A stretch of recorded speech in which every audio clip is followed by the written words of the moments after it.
Boa noite. Boa noite. Prazer estar com vocês novamente para falarmos de Espiritismo. Sempre uma grande satisfação. Então sintam-se muito à vontade, muito tranquilos para nós interagirmos na noite de hoje. Pode ser assim? Tudo bem? Você passa para mim? Você quer o passador? Você vai ficar aí ou não? Eu dou um alô. Onde fica melhor para eu ficar aqui? Aqui. Pronto. Puxa esse quadro aí para você, Lu. Pronto, vou ficar por aqui. Bom, falei boa noite. Boa noite. Mas eu quero dar uma boa noite também. Eu já estive passando o olho ali, porque a gente também tem um público virtual. E eu compartilhei a página do centro com alguns amigos, então eu vi que uma amiga minha entrou, a Célia, um beijo para a Célia, lá no interior de São Paulo. Eu sou do interior de São Paulo, sou de Bauru, moro aqui já há bastante tempo, mas sou de Bauru, no interior de São Paulo. E um abraço para o meu amigo Lucas. Lucas é lá do Rio Grande do Sul, está nos assistindo também. Aliás, um abraço para todos os gaúchos que recebam as nossas melhores vibrações em torno dessa situação tão delicada que aquele estado está passando. Então, que os bons espíritos estejam junto com os nossos amigos do Rio Grande do Sul. Meus amigos, e o trabalho de hoje que nós vamos realizar é voltado às experiências de quase morte e um paralelo com a literatura espírita, com a literatura de Allan Kardec. Vocês já ouviram falar nas experiências de quase morte? Nas chamadas EQM? Já tiveram alguma EQM? Alguém aqui já foi para o lado de lá e voltou? Ninguém foi? Graças a Deus, não. Só em sonho? É muito comum dizer que nunca ninguém voltou para contar. Embora não seja exatamente isso, aquelas pessoas que passam pela experiência de quase morte, elas chegaram, segundo os estudiosos do tema, num limiar e elas voltaram para contar as experiências que elas tiveram lá. E é sobre isso que nós vamos falar hoje e fazer um paralelo com a literatura de Allan Kardec. O que será que Allan Kardec trabalhou, escreveu, pesquisou, trouxe para nós no século XIX e que os acadêmicos, os pesquisadores, os estudiosos, a gente vai falar hoje basicamente do Dr. Mudge Jr., o que eles trouxeram nas suas pesquisas, nas suas entrevistas, o que tem de similaridade entre essas pesquisas e a doutrina espírita. Então, meus amigos, o Dr. Raimundo Mudge Jr. é esse senhor. Ele está, hoje eu acho que com uns 79, 80 anos, ainda está encarnado, ainda está entre nós.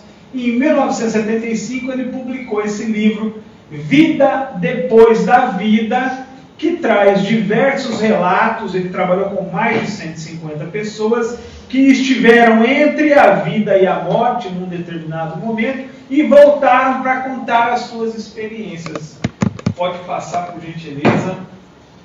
Então, é interessante que na apresentação, ele é muito sincero, e na apresentação do livro, ele já nos mostra que ele não está familiarizado ainda com o tema. Esse livro é de 1975. Alguém nasceu em 1975 aqui?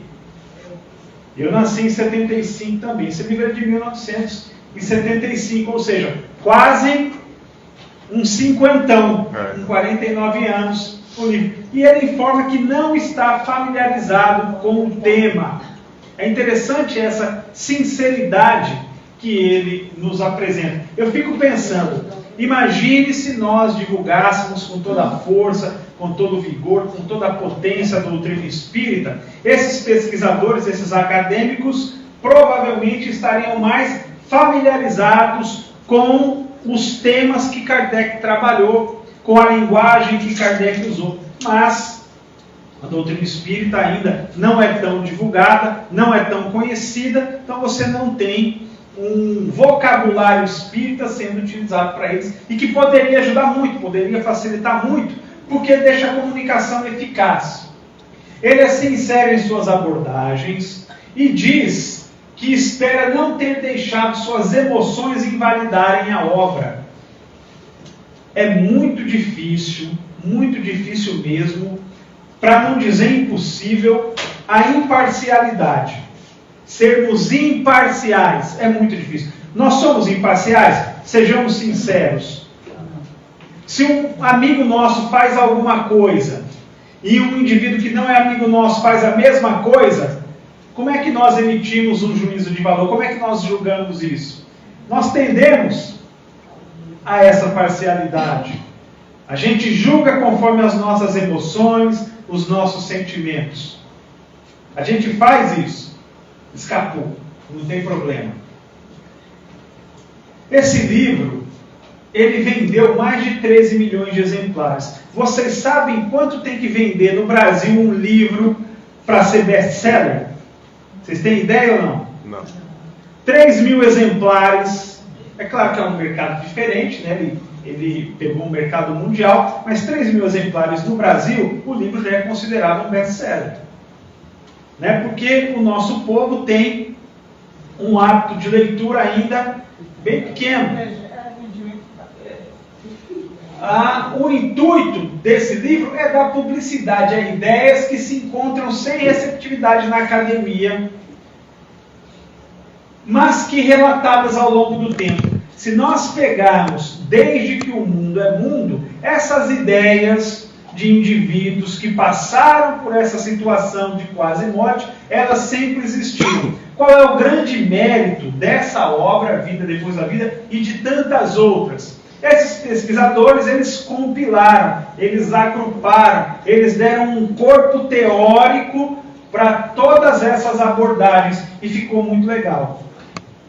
E o prefácio é da notável doutora Elizabeth Kubler-Ross, que ela já era, na época, 1975, uma senhora, e ele ainda era um jovem, e ela se sente agraciada, contemplada, por ter uma temática que ela trabalhava sendo publicada, e ela faz, então, o prefácio do livro. A doutora Elizabeth Kubler-Ross, uma médica suíça, passou décadas da sua vida trabalhando com pessoas com cuidados paliativos, com pessoas que estavam ali na beira da morte. Então, imagine, ela viu muita coisa, ela presenciou muita coisa mesmo. E quando a gente para observar, o que nós observamos? O espírito, ele espera qualquer repouso do corpo, qualquer cochilada do corpo, qualquer situação em que o corpo esteja enfraquecido para ganhar liberdade. Não acontece isso no sono do corpo físico? O nosso espírito não ganha o espaço, não ganha a vida, não vai ter com outros espíritos. A própria doutrina espírita nos narra isso. Quando nós estamos enfermos, adoentados, o nosso espírito, ele não vai ganhando uma certa liberdade. Tem um fato muito curioso que eu vou abrir aqui, um parêntese, para contar. Eu me recordo de uma senhora, amiga minha, que participava de um estudo de um livro dos Espíritos. É um fato muito interessante esse. E ela, participando do estudo, uma pessoa conduzindo o estudo, até que ela, médium vidente, começa a ver um espírito posicionado atrás desse dirigente, apontando para ele e dizendo assim para ela: diga a ele para me perdoar. Se ele não me perdoar, eu não vou embora. Ela achou aquilo estranho. Poxa, eu nem conheço o dirigente. Como é que eu vou chegar depois com uma pessoa e falar isso, né? É algo esquisito. Eu vou ficar constrangida de abordá-lo dessa maneira. Mas o espírito insistia.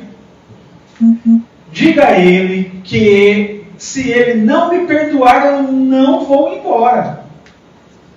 Ao final do estudo, ela vai até o dirigente e diz o seguinte: olha, o senhor me perdoe, mas eu preciso lhe falar algo. A reunião toda tinha um homem atrás do senhor, e ela deu todas as características físicas desse homem. Tinha um homem atrás do senhor, dizendo para o senhor perdoá-lo, que senão ele não iria embora. Então o dirigente começou a chorar. E ela foi dando detalhes, e aí ele falou, é o meu pai. Meu pai está muito ruim no hospital, nós tivemos uma briga, um desentendimento. Bom, ele viajou até a cidade onde o pai estava, se acertou com o pai, e um dia ou 2 dias depois, agora não me recordo ao certo, o pai partia para o mundo dos espíritos. É justamente o que Kardec relata na visita de espíritos de pessoas vivas. O espírito adoentado, o corpo adoentado, enfermo e debilitado, o espírito se liberta desse corpo e vai conversar, estabelecer contatos e por aí vai. Porque o corpo, quer nós queiramos, quer não, o corpo limita o espírito. É muito mais fácil nós desencarnarmos do que nós encarnarmos. Desencarnando, nós voltamos para o mundo dos espíritos, que preexiste ao mundo físico. Encarnando, não. É uma vida de incertezas, complexa. Então, esse é um ponto que a gente tem que pensar. E que nós vamos ver nos relatos aqui hoje. Ficou claro até aqui, pessoal? Por favor. Vamos em frente.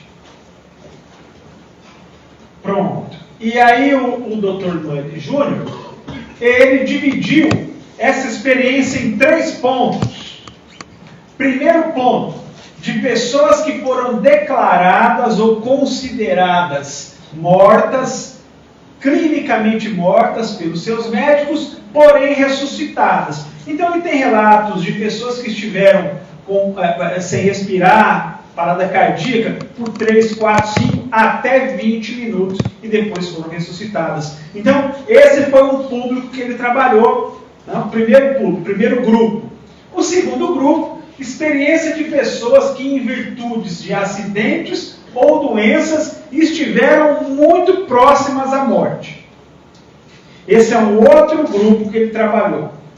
E o terceiro grupo, pessoas que enquanto morriam, iam relatando as suas experiências. A pessoa está lá no hospital, ela está numa situação muito delicada, numa situação muito complicada, e ela então vai narrando as suas experiências. Olha, eu estou vendo aqui o meu vizinho, que já desencarnou há tantos anos, eu estou vendo aqui o meu familiar, o meu parente, a minha irmã, o meu irmão, o meu pai, enfim. E iam relatando, e isso tudo ia sendo catalogado para depois ser estudado. Então, 3 grupos.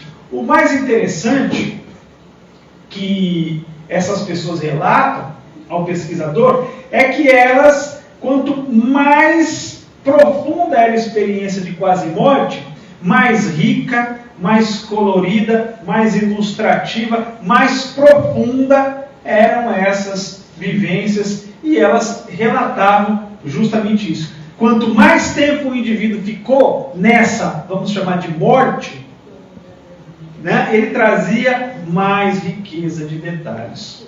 Vou fazer aqui um outro parênteses. Eu não sei se o meu caso dá para a gente colocar como experiência de quase morte. Mas eu passei por uma situação, eu hoje estou com 49 anos, mas quando eu tinha 36 anos, eu tive 3 infartos. A minha situação era uma situação muito delicada. E o médico que me operou, inclusive na cidade de Bauru, interior de São Paulo, é espírita, Dr. Rubio Bombonato. E na ocasião, eu tive, depois da cirurgia, 2 paradas cardíacas. Eu fiquei muito mal. E aconteceu algo ali naquela sala de cirurgia que ficou gravado na minha memória. Eu não me esqueço. Eles estavam conversando e aí um médico disse para o outro: nós estamos perdendo, ele está morrendo. E aí o outro pergunta: a pressão quanto está? Ele disse 6/2. Eu me lembro exatamente, 6/2. E aí ele soltou uma palavra impublicável, um palavrão. Irritado, nervoso, bateu na mesa, soltou um palavrão. E aí eu voltei a perder a consciência, já não me lembro de mais nada. Quando eu melhoro, eu acabo melhorando, tanto é que eu estou aqui com vocês. Quando eu melhoro, se fosse um homem de bem teria morrido, brincadeira. Quando eu melhoro, eu narro: doutor, aconteceu isso. Ele falou, como é que você sabe? Eu falei, porque eu ouvi e vi tudo. Até um determinado momento, eu ouvi e vi tudo. Ele falou, mais. Você teve parada cardíaca? Eu falei, pois é. É um fato extremamente curioso, com riqueza de detalhes, eu não vou me esquecer. Será que a gente consegue enquadrar dentro desse segundo grupo? Pode ser. Pode ser. Eu estou só trazendo esse relato para vocês perceberem que isso acontece em todas as culturas, com pessoas de todos os tipos, de todo o sistema de crença e por aí vai. É um fenômeno natural. Pode passar. Passou? É que o slide é igual. Passou. Pronto. E aí, meus amigos, eu vou trazer alguns aspectos. Primeiro, a riqueza de detalhes dessas experiências, ela está na exata proporção de sua morte clínica e tempo de morte. É justamente o que nós falamos um tempo atrás. Quanto mais tempo o indivíduo passou clinicamente morto, mais riqueza de detalhes ele traz. Maior é a lembrança que ele teve com os chamados seres de luz, que é algo que a própria doutora Elizabeth Kubler-Ross trazia dos relatos que ocorriam com os seus pacientes. O que seria o ser de luz para a doutrina espírita? O que é o ser de luz para a doutrina espírita? Será que a gente pode colocar esse ser de luz dentro de algum campo do conhecimento doutrinário? O que seria? O que Allan Kardec nos fala dos anjos guardiões? Que são espíritos que nos acompanham ao longo da nossa vida na Terra e até depois da nossa vida na Terra. Embora semelhantes, não há relatos idênticos. E a dificuldade linguística em expressar essas experiências. Ou seja, o vocabulário que as pessoas possuem, que nós possuímos, ele é um vocabulário pobre para expressar a riqueza dessas experiências.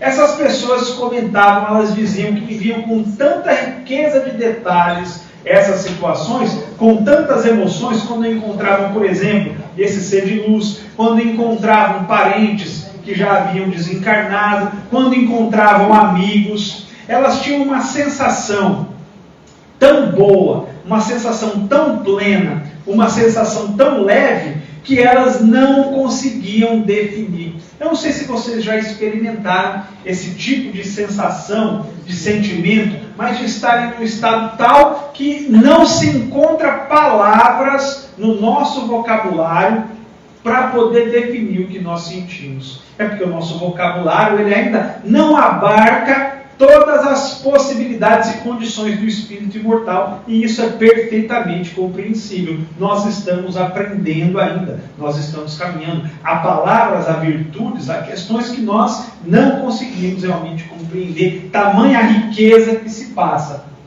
E as questões culturais de cada indivíduo têm influência nos relatos. Então, a grande maioria desses relatos, e aí eu vou tomar de novo o exemplo do ser de luz, que essas pessoas que passavam pela experiência de morte encontravam-se com esse ser de luz. Ora, um indivíduo que é católico e que passou por essa experiência, o que ele dizia? O que ele relatava sobre esse ser de luz? É Maria, é Jesus, é algum santo de devoção daquele indivíduo. Por quê? Porque isso está no sistema de crenças dele. Onde nós encontramos esse paralelo na doutrina espírita? Os espíritos familiares, o anjo guardião, que está sempre conosco, nos inspirando, nos intuindo, ao nosso lado, conosco nos momentos difíceis. Então percebam, dê o nome que você quiser dar, anjo guardião, amigo, qualquer nome, qual que é o fato, qual que é a essência de tudo isso? Todos nós somos assistidos por espíritos de uma ordem mais elevada e que colaboram conosco ao longo da nossa existência.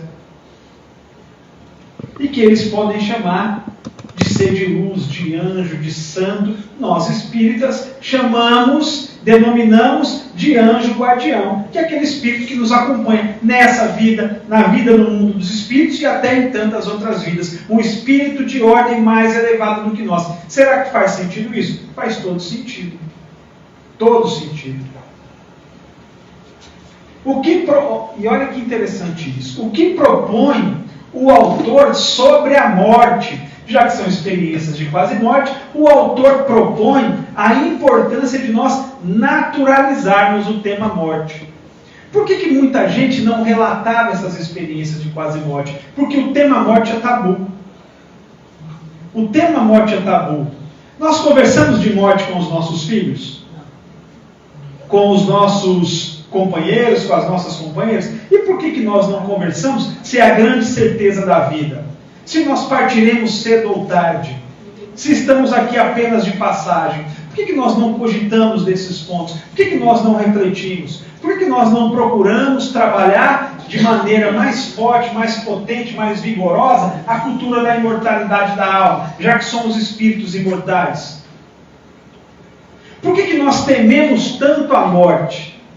É claro, se nós estamos aqui, é bom que fiquemos aqui, que passemos por todas as experiências aqui. Então ele propõe essa situação. Só que nós, mergulhados nessa cultura materialista, nos esquecemos de cogitar que a morte é apenas uma passagem para o mundo dos espíritos. E a vida continua, ela prossegue. O que propõe o Espiritismo? A morte é algo natural. Não que a vida aqui na Terra, não que a vida aqui, encarnados, não seja importante. Ela é importante. Mas vocês já estudaram a codificação da doutrina espírita? Como é que Kardec muitas vezes compara a existência física? Ora, por que nós vamos lamentar um companheiro que parte, sendo que ele deixou o corpo físico? Aí Kardec fala, a gente vai lamentar quando um prisioneiro deixa a cela? Imaginem, meus amigos, um indivíduo que passa 10, 15, 20 anos numa doença de longo curso, e ele deixa o corpo físico limitado, o corpo físico com dificuldades, um corpo físico que impede o espírito de caminhar, de andar, de progredir. Nós estamos limitados pelo corpo. Limitados.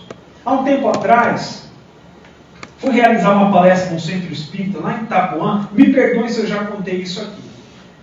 E era 16 horas a palestra, e eu, no almoço, eu exagerei na feijoada. Comecei a ficar ruim por volta das 15 horas. Cheguei no centro, comecei a palestra, 20 minutos, o corpo acusa. É preciso ir ao banheiro. E eu ali relutando. Falei, não se incomodem não, vou fazer a palestra sentado, tudo bem? Ah, tudo bem. Chegou um momento que eu falei, nunca tinha acontecido isso. Me desculpem, vou ter que ir ao banheiro. E ainda fiz uma brincadeira para descontrair e tal. Esse cara esperando, eu fui ao banheiro, voltei. Mas o que é isso, senão uma amostra clara das limitações que o corpo coloca? A gente almoça, a gente janta, a gente dorme, precisamos cuidar do corpo, temos que trabalhar, vamos ao banheiro.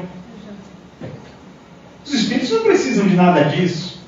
Você quer ficar lá no mundo dos espíritos ou você quer ficar aqui? Quer ficar lá, você está livre. Imagine correr com um chumbo de 5 quilos em cada pé. Quando você tira, você sai bem.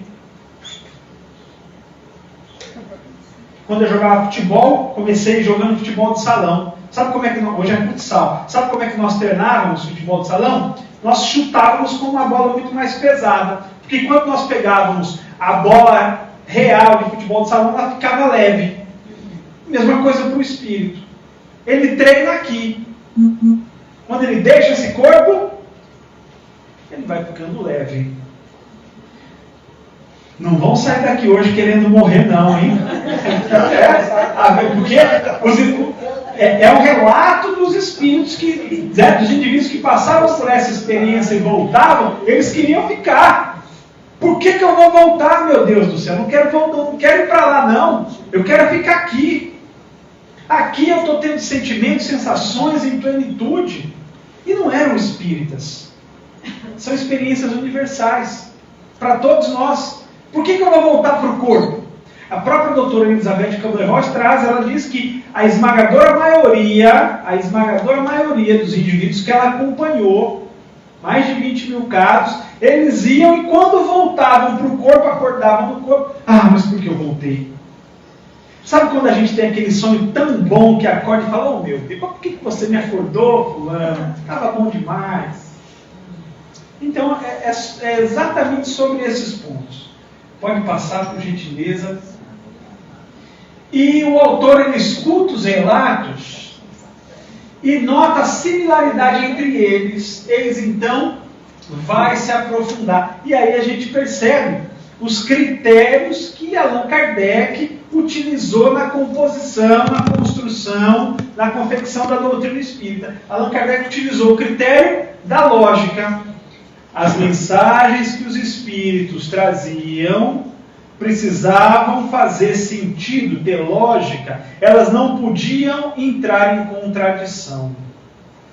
O autor utiliza esse mesmo processo da lógica que Kardec utilizou. Ah, mas pode ser alucinação. Ele rebate isso depois no livro. Alucinações com sentido, alucinações com início, meio e fim. Como é que pode isso? Alucinações que tem todo um contexto. Como é que é isso? Ele utiliza esse critério da lógica. Kardec utilizou lá atrás. E Kardec utiliza para trazer a doutrina espírita para nós o critério Coué. Os espíritos que traziam as mensagens para Kardec eram vários por vários médiuns. O critério da universalidade dos ensinos dos espíritos. Não bastava um espírito falar por um médium. Era preciso que esse conhecimento fosse universal, estivesse disseminado. É justamente o que o autor traz. Ele pegou pessoas dos mais variados lugares. Ele recebeu relatos dos mais variados pontos. De pessoas de todas as condições sociais. De pessoas dos mais diversos estados. Homens, mulheres, jovens, idosos. A similaridade das informações é um indicador muito interessante para que essas informações sejam fidedignas. A mesma coisa Kardec utiliza para os espíritos. Ora, se o que aconteceu aqui, aconteceu ali, aconteceu acolá, aconteceu com o Zé, com a Maria, com o Paulo, lá na Rússia, aqui no Brasil, opa. A possibilidade disso, percebam que eu não estou fechando questão. Estou deixando tudo no campo das hipóteses. A possibilidade de ser real, ela é grande. Olha o caso das reminiscências que alguns indivíduos, principalmente crianças, têm de existências pretéritas. Os relatos são muito próximos. As confirmações das informações. Não é apenas uma criança, um idoso, um adulto, não. São vários. Os mais diversos pontos. Ah, mas você disse que a cultura do indivíduo tem influência. Sim, tem. A nossa cultura tem influência também em todos os lugares. Nós vamos trazer para as nossas abordagens, no nosso dia a dia, exatamente as abordagens pelo que nós vivemos. Você vai relatar alguma coisa sobre o seu prisma, por aquilo que você conheceu, as experiências que você tem. Isso é normal. Um católico vai falar de uma maneira, um evangélico de outra, um espírita de outra, um budista de outra, um materialista de outra, e assim vai. Faz sentido, pessoal, isso? A passagem por um túnel a mostrar uma espécie de outra dimensão. Eles passam por um túnel que mostra uma espécie de outra morada. Chegam até um limiar. E é interessante que eles não passam para o outro lado. Eles voltaram, eles não passam para o outro lado. Chega alguém e diz, não, ó, você deve voltar. A maioria relatou isso. E o que nos diz o Espiritismo? Ora, há muitas moradas nesse mundo.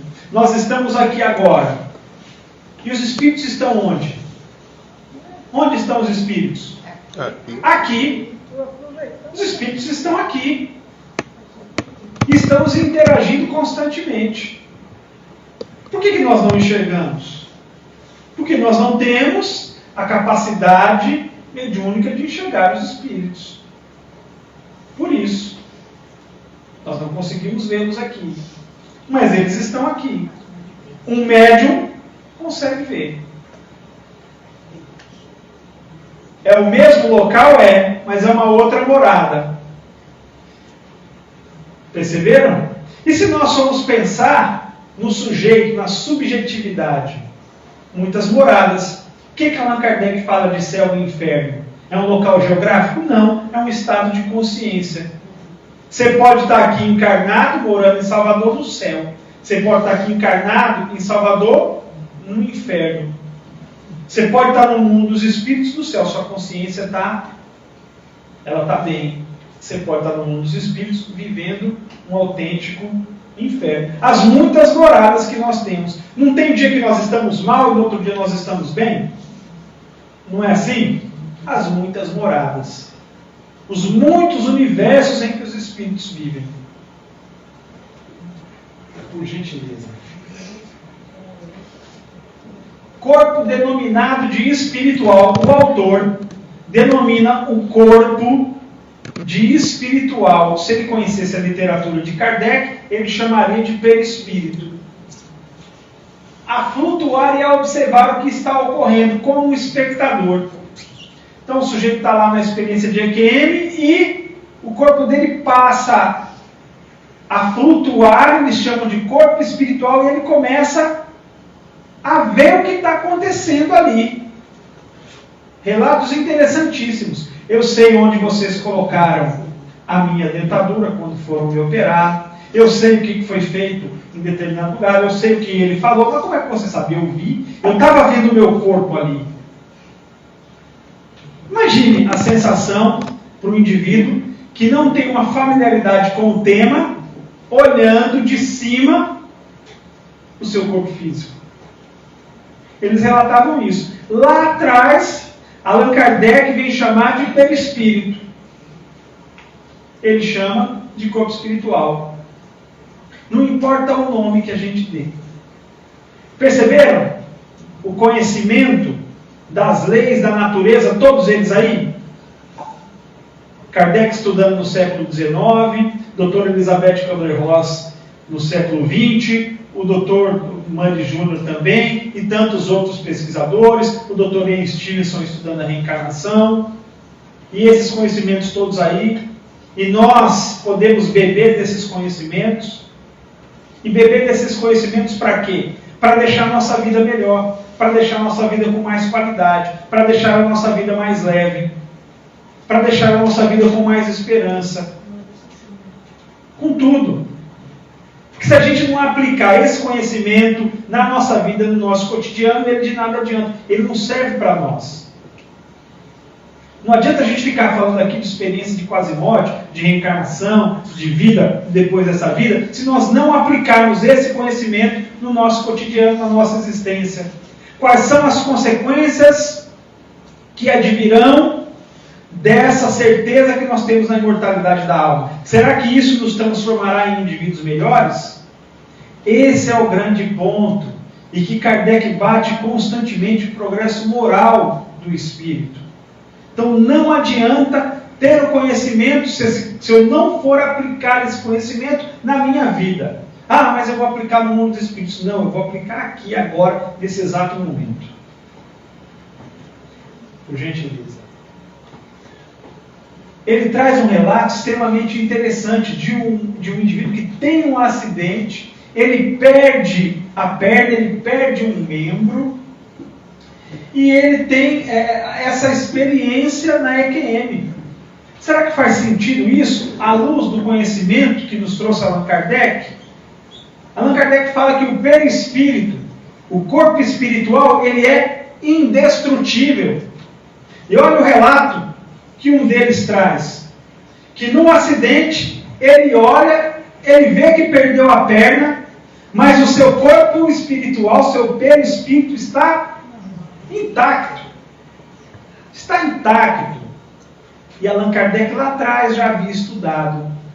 O perispírito tem algumas propriedades. Ninguém vai destruir o perispírito.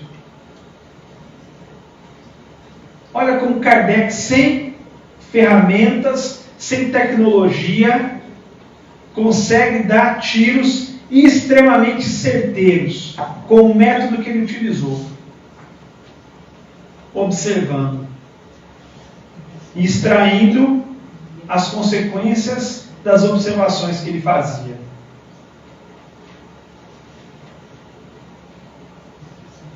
A maioria dos casos, sentimento de leveza ao deixar o corpo físico morrer dói. Allan Kardec nos diz que o espírito sofre muito mais em vida do que no momento da desencarnação, no momento da morte. Esses relatos todos corroboram aquilo que Allan Kardec trouxe. Morrer não dói. Eles experimentavam um sentimento de leveza, de serenidade, de paz. A morte não dói. A vida aqui na Terra, cheia de obstáculos, percalços, dói mais do que o momento da morte. E escolher não dói? Vocês já pararam para pensar que o mundo em que nós vivemos, nós temos que escolher constantemente, e escolher não dói? Vou assistir qual programa, qual série agora, meu Deus? Vou assistir qual série? Vou fazer o quê? Qual curso? E quando nós vamos escolher que passa pelo campo do coração? Perceberam? A vida aqui, mas a gente precisa caminhar. Ah, mas caminhar dói, dói. Mas ficar parado, tenho a certeza, vai doer mais ainda. Nada é comparado à dor de ficar estagnado. Porque o espírito verifica o tempo que ele perdeu. E nós não estamos aqui para perder tempo. A gente está aqui para caminhar, para avançar, para progredir.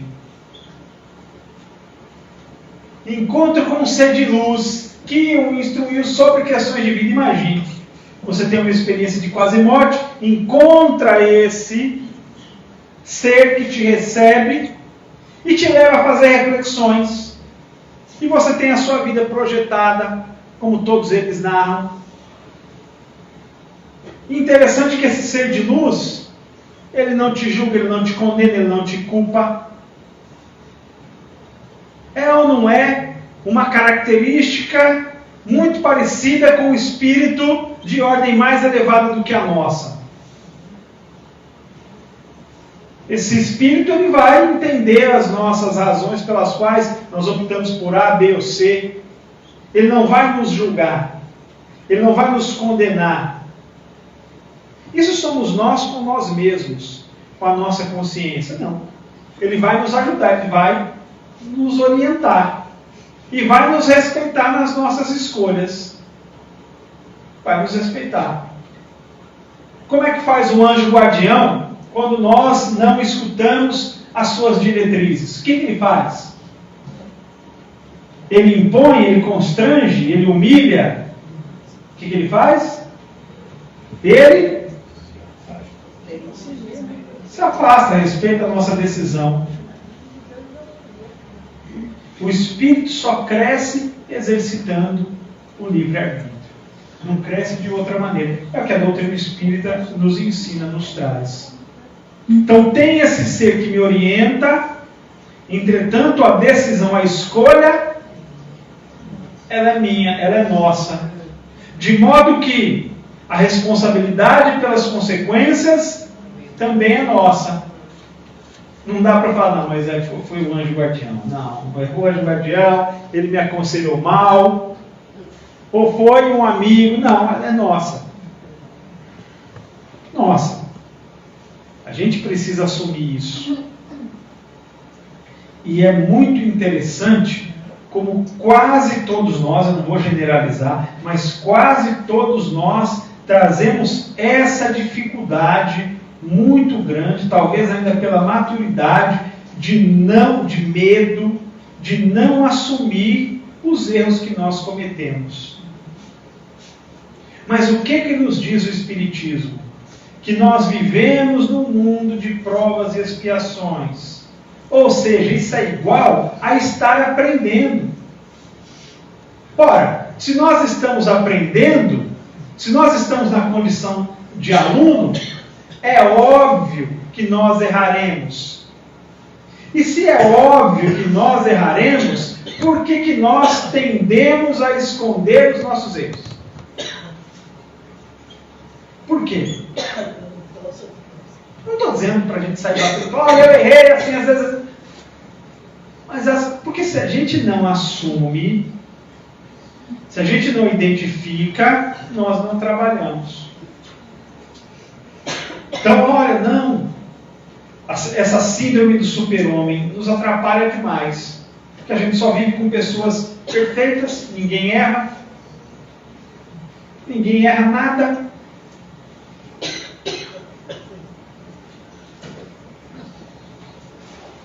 Encontro com familiares e amigos que desencarnaram antes. Eles se encontraram com familiares e amigos que desencarnaram antes. E nós, no limiar da vida e da morte, temos muitos relatos. Familiares que vêm nos ver, que vêm conversar conosco, que nos ajudam, que colaboram. Eles trouxeram esses relatos. O que diz o Espiritismo? Que isso é perfeitamente possível. Perfeitamente possível. Para Deus não há diferença se nós estamos encarnados ou desencarnados. Para Deus não há essa diferença. Somos todos seus filhos. Por gentileza. Citações sobre a prece, que elas acabaram por manter as pessoas vivas. O que o Espiritismo diz sobre essas questões. Tem um relato muito interessante neste livro, Vida Depois da Vida, de uma senhora que estava muito mal. Aliás, antes de começar o relato, eu vou perguntar: vocês já ouviram falar na melhora da morte? Já viram falar? Pronto. Essa senhora, ela não estava no primeiro grupo, porque ela não teve necessariamente uma experiência de quase morte, teve uma parada cardíaca, clinicamente morta e foi ressuscitada. Não. Ela estava no segundo grupo, aquelas que estavam enfermas, adoentadas, e ela passava grandes períodos de sono, depois voltava. E num desses períodos de sono que ela teve, o espírito já se desprendendo do corpo físico, ela diz assim para o sobrinho: olha, eu me encontrei com um amigo nesse sonho que eu tive, e ele me disse o seguinte, ela na cama, enferma, deitada, e ele me disse o seguinte: peça para pararem de orar por você, porque estão te segurando aqui. Enquanto eles estiverem orando, você vai ficar viva. Ela vai e conta para o sobrinho reúne todos, vamos parar de orar, que ela precisa partir. É claro que num determinado momento a pessoa realmente vai partir, não há pressa que dê jeito, porque é uma lei da natureza e ela vai se cumprir. A morte biológica é uma lei da natureza e ela vai se cumprir. E eles param de orar, e o que acontece? Ela desencarna. Ora, o que a doutrina espírita nos fala sobre isso? Sobre os fluidos.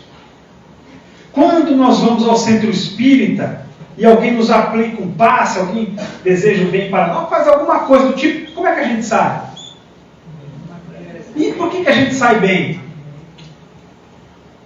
Mergulhados nesse fluido universal, nós recebemos esses bons fluidos. E nós nos recuperamos. Recebemos essa carga fluídica e nos recuperamos. Então, quem que ora? Quem é que ora por quem está doente? São os familiares, não são? São os familiares? O que o familiar tem por nós? Amor. Sabia que Kardec trabalhou essas questões lá na codificação da doutrina espírita? Tinha um grupo, o Grupo Curador de Marmande, que era uma cidade no interior da França, que eles traziam relatos para Kardec. Olha, nós estamos trabalhando com a obsessão e quem aplica o fluido é o ente querido. É o pai, a mãe, é o irmão, é o marido, é a esposa. E Kardec encoraja eles a prosseguir nesse estudo. E por que disso? Esse fluido, manipulado pelo sentimento, tem um poder imenso, muito grande. Então imagina o que acontece num caso desses. Quantos casos de curas, que muita gente chama de milagrosa, nós já ouvimos falar ou já até presenciamos? Inúmeros. Inúmeros. Incontáveis. Tudo isso repousa nas leis dos fluidos. O que os Espíritos nos falam? O pensamento é para os Espíritos o que a mão é para o homem. Os Espíritos trabalharão com os nossos pensamentos.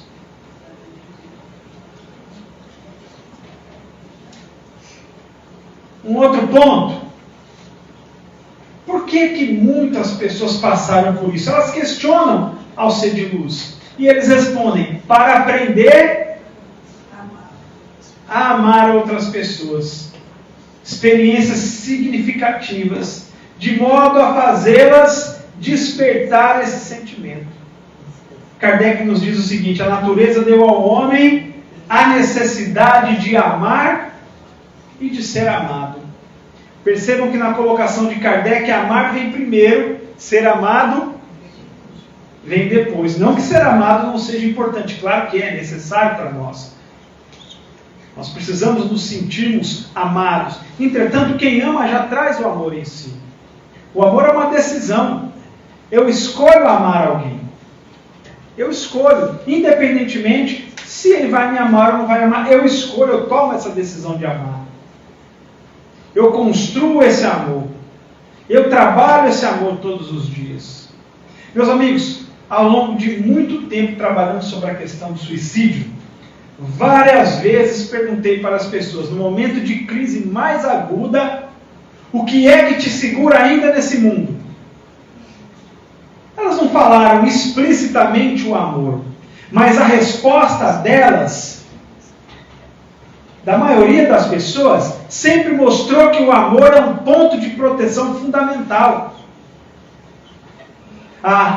O que vai ser do meu marido? O que vai ser do meu filho? E a minha mãe que está doente? Quem vai cuidar do meu gatinho? E o meu cachorro?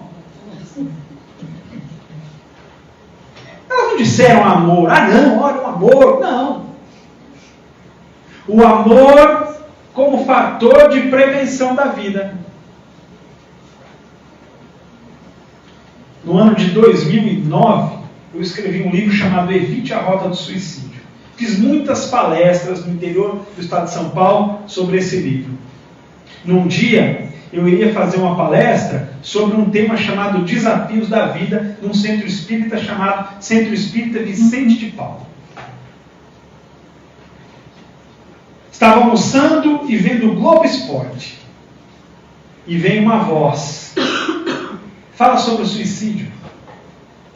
Falei, poxa, suicídio é um tema tão chato. Fala sobre o suicídio. fala sobre suicídio, fala sobre suicídio, fala sobre suicídio. E ficou assim o dia todo. O dia todo. Cheguei no centro e disse ao dirigente, nós vamos mudar o tema. Poxa, mas eu já anunciei. Eu falei, mas nós vamos mudar o tema. Geralmente eu não sou assim tão enfático. Na linguagem do futebol eu pipoco, mas aquele dia eu fui firme e ele que falou, não, a gente vai falar sobre o suicídio. Falei sobre o suicídio. Termina a palestra, uma senhora me procura e diz o seguinte, estava pensando em me matar. Nada do que você falou aí me convenceu, exceto sobre a responsabilidade perante os nossos familiares. Isso me tocou. Ela acabou se transformando numa trabalhadora da casa. Isso foi um milagre? Foi uma situação sobrenatural? Algo assim? Não, nada disso. Isso se explica pela lei dos fluidos. Trabalhando no tema, pensando no tema, girando em torno do tema, com sincronicidade, você atrai pessoas que estão também nessa órbita. E as coisas, então, acabam acontecendo. E o amor e a responsabilidade que nós temos como questão fundamental de proteção da vida. E aí nós nos encontramos, nos deparamos com essa situação. Pessoas que passaram por isso, aprendendo a amar outras pessoas. Pois não. Também podia ser o mentor dela espiritual, aquela pessoa que sabia que ela iria ao centro. Também. E fez com que A gente nunca vai saber ao certo o que é. Sim. Essa é o que eu trouxe aqui é uma hipótese, essa é uma hipótese, pode ser uma combinação das coisas. Quando a gente fala de mundo dos espíritos, não vai conseguir nunca dar uma resposta certa, nos falta elementos, conhecimentos para cravar algo mais. É uma hipótese, é uma boa hipótese, faz todo sentido, intuída. Recebeu a intuição. Exatamente, exato. Faz todo sentido, perfeito. Pode ser, é uma hipótese. Processo de ver a vida passando como um filme, inclusive com visões de existências passadas. O que diz o Espiritismo? Kardec relata a possibilidade de rever existências pregressas quando situações ficaram marcadas de forma mais potente na alma. Kardec relata, inclusive, na Revista Espírita, um texto de um indivíduo que ele acaba tendo, num momento crucial de sua vida, uma existência lá de quando ele passou pela noite de São Bartolomeu. Pode ser? Pode. Imagine você ter na sua vida uma retrospectiva de tudo que você fez numa experiência dessa. Para quê? Um objetivo útil. Onde eu acertei, onde eu errei e o que eu posso fazer para melhorar. Eu acho que tem mais um. Acabou? Agradeço a atenção de todos. Esse é um tema que fica para a gente estudar sempre, com base naquilo que Kardec nos trouxe, que é a importância do progresso moral dos espíritos. Alguma questão? A gente já está até com o horário. Você volte a falar da próxima vez sobre suicídio. Sim. Olha, Iracema, eu tenho mais uma data aqui, viu? Eu tenho mais uma data aqui. É um bom tema. Aliás, eu acho que é um tema, me permitem, eu acho um tema pouco explorado pelos centros espíritas. Poderiam explorar mais. E ajudaria mais. Ajudaria muita gente, de fato, ajudaria muito. Alguma questão, pessoal? Sim. Orar sempre por um ente doente e enfermo é prejudicial para esse ser? Essas correntes que se vai, tem uma pessoa doente na família, então os familiares se reúnem e fazem uma corrente de oração para esse enfermo. Sempre não deve ser feito. Orar é sempre bom. Orar é sempre bom. O que é a oração? A oração é um abraço que eu dou em alguém por meio do pensamento. Abraçar alguém não é bom? A oração é um abraço que eu dou em alguém por meio do pensamento. É claro que em determinado momento você vai manter fluidicamente a vida dessa pessoa, mas uma hora ela vai partir. Entretanto, Kardec, num determinado momento de O Livro dos Espíritos, ele faz a seguinte pergunta: ao morrer, o que leva a alma desse mundo? E os Espíritos respondem: a vontade de se melhorar e as recordações. Se boas, doces serão as lembranças. Se más, amargas serão as lembranças. A prece é o quê? Fará com que essa pessoa leve para o mundo dos espíritos boas recordações. Puxa, em determinado momento, oraram por mim. 100, 200, 300 pessoas numa corrente oraram. Que bom! Olha quanto a gente me ama. As pessoas oraram para eu ficar aqui, para eu estar aqui. Poxa, isso é muito bom. Então a oração, a prece, ela vai ser sempre boa. Está lá enfermo, a prece vai ser sempre boa. O grande ponto da prece, aí eu volto. Até nós que somos espiritualistas, mergulhamos na cultura materialista. Então, como nós somos materialistas, a nossa prece era direcionada. Deixa aqui, não morre, como se morrer fosse ruim. Não morre não. Não sei. Olha só, isso está tão impregnado que o que acontece com o vilão no final? O vilão ele morre. Não é assim? Ele morre. E o mocinho casa. Olha que coisa terrível. Brincadeira. O vilão morre e o mocinho casa. Injustiça, estou brincando, é claro. Espero que minha esposa não esteja vendo. Eu dei um link errado para ela. Mas é brincadeira, é claro. Mas, então, a gente ora. Deus, inteligência suprema, é o melhor. Isso. Mas não tem problema. A prece, ela sempre vai. O espírito sempre vai sentir a boa vibração. Pois não. Eu gostaria de saber se você assiste aquele canal Afinal de Todos Nós, que tem muitos relatos de me fala o nome do rapaz. Você lembra o nome dele? É alguma coisa Mendes. Sim. Ele é físico e também tem a moça que escreveu um livro sobre isso. Sim. Você acha que é interessante realmente ele? Muito interessante. Muito. Agora, a gente vai aprender, e o conhecimento espírita, lá no início dos slides, que eu falei da lógica e da universalidade dos conhecimentos que Kardec usa, essa base que Kardec nos dá, nos ajuda inclusive a separar o joio do trigo. Eu vou analisar. Eu não vou acreditar em tudo e não vou desacreditar de tudo. Eu vou analisar. Será que isso faz sentido? Será que as experiências comprovam? Será que... Então, eu vou sempre assim. Né? Para não ir muito com...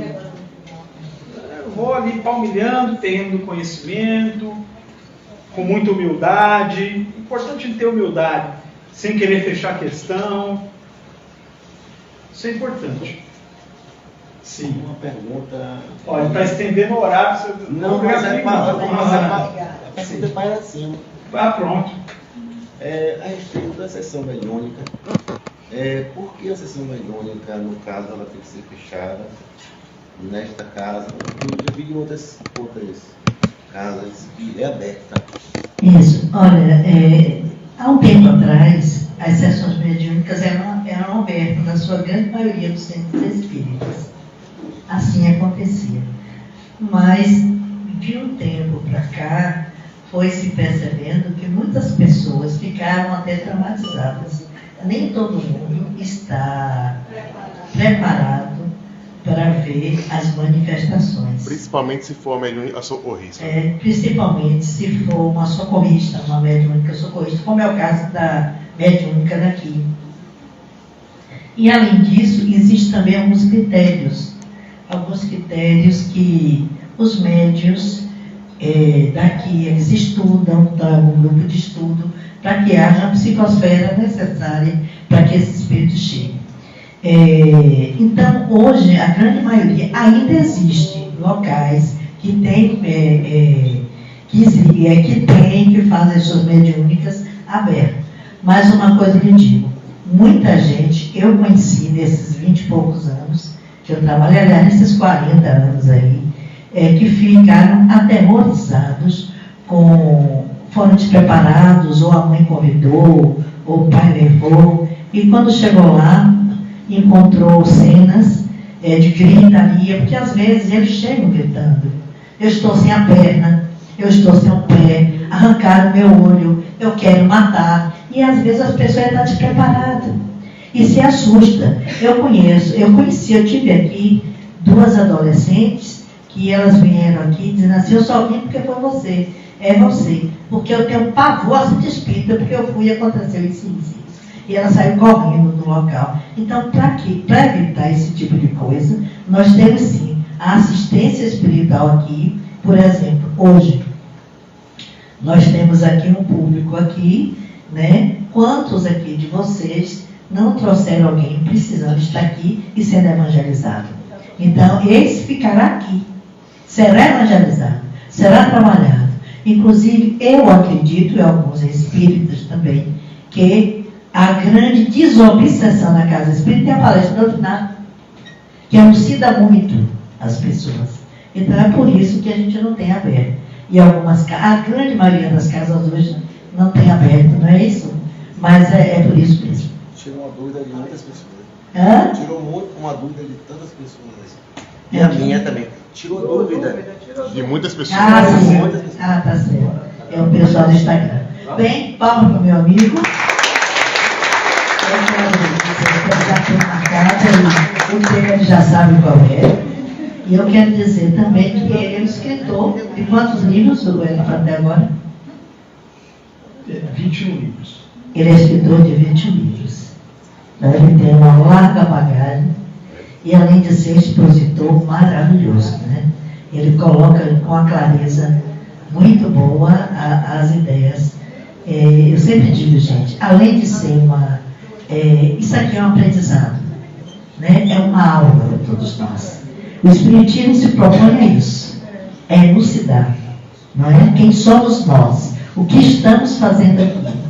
E esse aí, ele colocou uma coisa bem leve, bem engraçada, mas muito importante, de como nós fazemos com a morte. A morte é um castigo, não. Inexoravelmente, ela existirá em nossas vidas. Da mesma forma como nós nascemos. Iremos, algum momento, algum dia, retornar. E se alguém disser que não, vou ficar para a semente mesmo, me dê receita.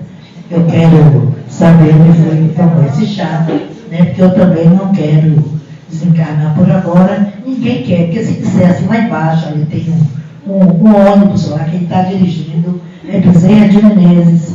Deus explica, se alguém quer ir, não, eu amo esse agora, não vou não. Mas é isso, inexoravelmente nós vamos acudir. Quero também dizer que a doutora Brooke Ross e Ivan Stevenson são grandes assim, ele colocou aí esplendidamente bem, muito bem. São livros escritos sobre isso. Mas eles não eram espíritas, eram cientistas. Então, a espiritualidade, ela existe, independente do seu processo religioso. Você pode ser religioso ou ser ateu, não importa. Nós somos espíritos encarnados. Estamos todos nós aqui em aprendizado.